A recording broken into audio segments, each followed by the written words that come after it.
A acupuntura, como todo mundo sabe, ela faz parte das especialidades médicas e também é um componente da medicina tradicional chinesa.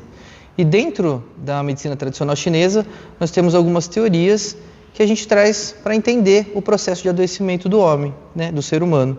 E dentre essas teorias, as mais importantes seriam a teoria do Yin e do Yang e a teoria dos 5 elementos. Então, a gente utiliza essa terminologia, né, dos 5 elementos, por exemplo, a gente começar a entender como funciona pela observação da natureza.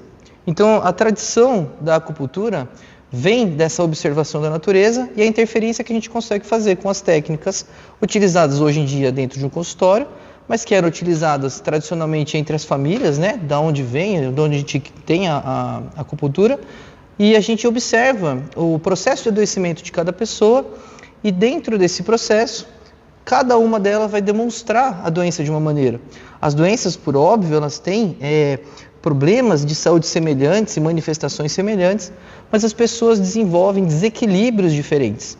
Então, o ser humano ele tem, pela visão, né, desse processo dos 5 elementos, do Yin e do Yang, uma energia vital, que a gente chama de Qi na acupuntura. E quando essa energia vital está desbalanceada, é aí que se manifestam as doenças. Então, os 5 elementos, que a gente chama, né, da observação da natureza, que seria a água, o fogo, o metal, a terra e a madeira, a gente tem a distribuição dos nossos órgãos e das nossas vísceras. E o entendimento da teoria dos 5 elementos é que os 5 elementos se conversam. Então, é impossível entender que um órgão, por exemplo, o rim, que está atribuído ao elemento água, adoeça de modo a não afetar os outros elementos, pois eles são uma consequência tanto de geração e como de dependência.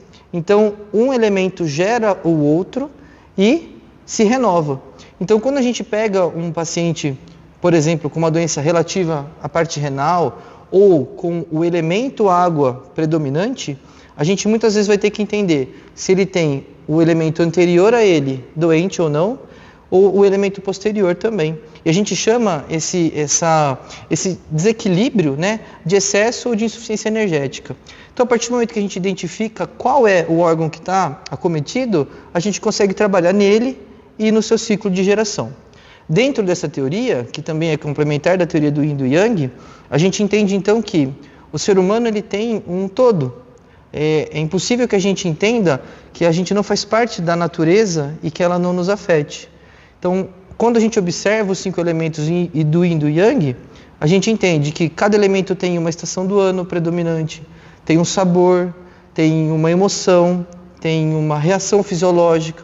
E dentro desse entendimento, quando a gente traz isso para a natureza, juntando com a teoria do Yin e do Yang, a gente vai entender que o processo de adoecimento e cura, eles têm que manter um equilíbrio. A gente até pode estar numa fase mais Yin, por exemplo, né, em comparação ao elemento Yang, mais doente, vamos dizer assim, do que saudável, mas esse ciclo de geração é possível de se transformar. Então, entender que os 5 elementos, o Yin e o Yang, eles estão falando da nossa energia e da maneira que a gente convive com o mundo, é entender o processo de adoecimento e o processo de cura.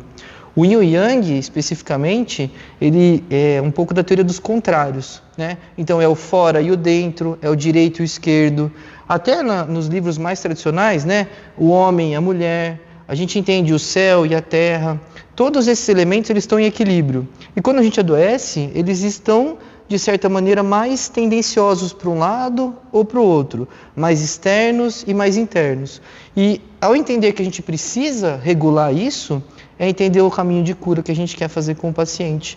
Quando a gente entende que existe algo na nossa energia que não está interna, por exemplo, vamos tratar assim, ou que não está fazendo parte da gente naquele equilíbrio, que está puxando a nossa energia para alguma alteração, ou que está fazendo que a gente vibre de uma maneira essa energia diferente, a gente entende onde tem que atuar e entende o processo de adoecimento. Então, a acupuntura tem utilizado esses 2 elementos para trabalhar o processo de adoecimento e o processo de cura.